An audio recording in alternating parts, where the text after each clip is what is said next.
মোৰ গাড়ীখন এতিয়া টেষ্ট ড্ৰাইভিং লৈ আছোঁ পাহাৰৰ ওপৰত। কেনেকুৱা আহে কেনেকুৱা মানে ৰেচ আহে চাই থাকক আপোনালোকে। নেক্সট গৈ আছোঁ এতিয়া তলৰ পিনে। মোৰ ইমান এক্সপিৰিয়েঞ্চ নাই, ফাৰ্ষ্ট ৰাইড হয় এইটো। এতিয়া গৈ আছোঁ তলৰ পিনে। এতিয়া মই কেমেৰাৰ কথা সুধি আছোঁ, কেনেকৈ কি কৰিব লাগে আপোনালোকে চাই থাকক। ইয়াক কৈছিলোঁ কি তুমি পিছপিনৰ পৰা ভিডিঅ' কৰি থাকা, মই আগপিনে গৈ আছোঁ। ইয়াতে আগৰ পিছপিনে পৰি থাকে মোৰ। গৈয়ে আছোঁ এতিয়া।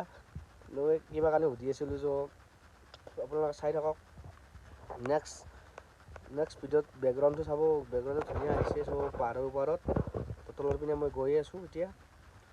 এইটো লাষ্ট শ্বট আছিলে, তলত পিনে গৈ আছিলোঁ, তাৰ বেকগ্ৰাউণ্ড শ্বট আছিলে। নাজানো কেনেকুৱা হৈছে, আপোনালোকে চাই পিনে ক'ব ভিডিঅ'টো। ভাল হৈছে যদি এটা লাইক কৰি দিব, কমেণ্ট কৰি দিব, শ্বেয়াৰ কৰি দিব ভিডিঅ'টো। আৰু নেক্সট ভিডিঅ'লৈ আশা কৰিব।